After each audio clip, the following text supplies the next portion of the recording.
life. Download the Local 3 News and Weather apps now.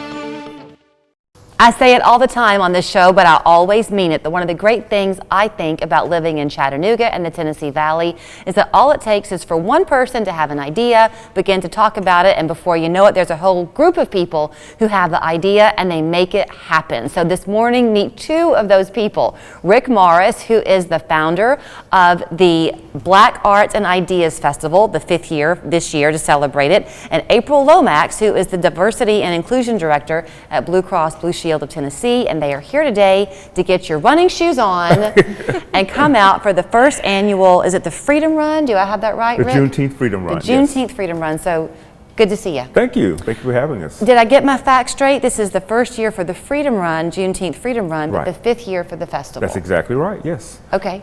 So this is the 5th year for the Chattanooga Festival of Black Arts and Ideas in celebration of Juneteenth, but it is the inaugural Juneteenth Freedom Run along with the Opalie Walk that we're putting on for this year. Okay, so April, Blue Cross is the sponsor of this Juneteenth Freedom Run. Is it one of those things where when y'all kind of begin to discuss this at Blue Cross, you could almost feel the excitement to see this come to Chattanooga?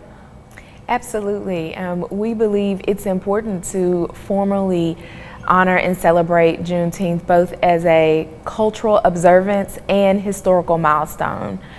We made it a corporate holiday in 2020, and as you know, it became a federal holiday in 2021. We hope that, much like, say, our Martin Luther King Day of Service, that our employees will use this as an opportunity to learn more about the day and spend time participating in or volunteering at community events like the Freedom Run and Miss Opalie Walk. You know, so often I think it's just kind of a fact of life maybe for all of us, no matter who you are, that Right. you know your own experience. That's right. And it doesn't mean that people who might not know your experience don't care. They just don't know it yet. That's right. You were educating me a bit, Rick, about Mrs. Opalie. Yes. She fought for decades.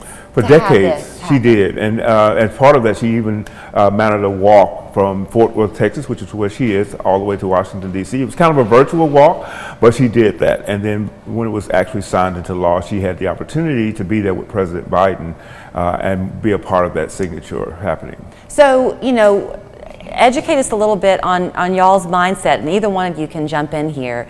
It's an obvious answer, but I'm going to ask the question anyway. Here we had already, Chattanooga had the Juneteenth observance. That's right. Then the national holiday came. So there might be some people who would say, well, so why the push? We got the holiday, why the push? But I'll let you give the answer. Well, the push is about unity. It's very important, particularly in the last couple of months and years, to bring the community together. And we felt like this run and the walk was an opportunity to bring all the Chattanoogans together to celebrate Juneteenth. So it's very important that we have this type of an activity and event. Okay, April, put your history teacher cap on for a minute.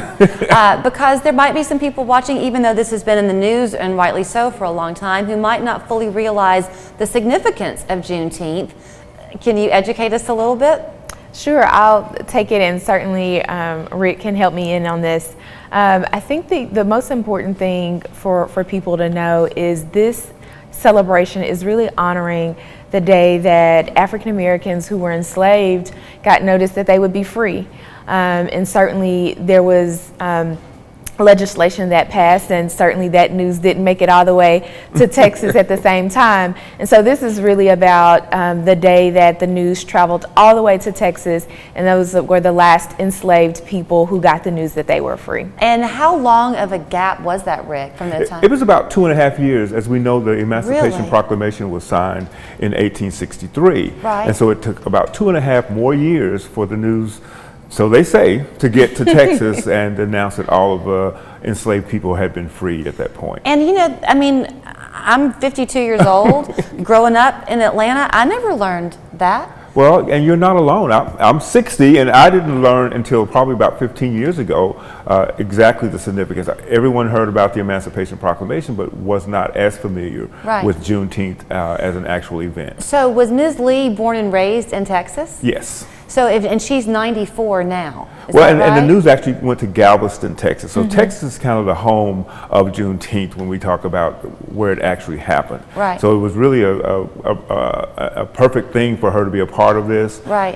People have been pushing for it all over the country, but the fact that she was in Texas and Texas was so important as the place that the announcement happened on June 19th, 1865. Well, and to think that if she's 94, Right. and so she had grandparents who, you know, within her world, That's right. there were people who were directly impacted on that Juneteenth day. That's right. That's pretty powerful. It's incredibly powerful, and incredibly powerful for her to be so determined. So I think that's another part of what we're celebrating here with Miss Opalie's Walk, is that her determination, her stick-to-itiveness that happened, that she was going to make this a holiday, and she went all the way up to age 94 to do that. And she'll be walking on the 18th as well. So y'all are appropriately beginning and ending the walk at your alma mater at Howard. That's right. Howard School.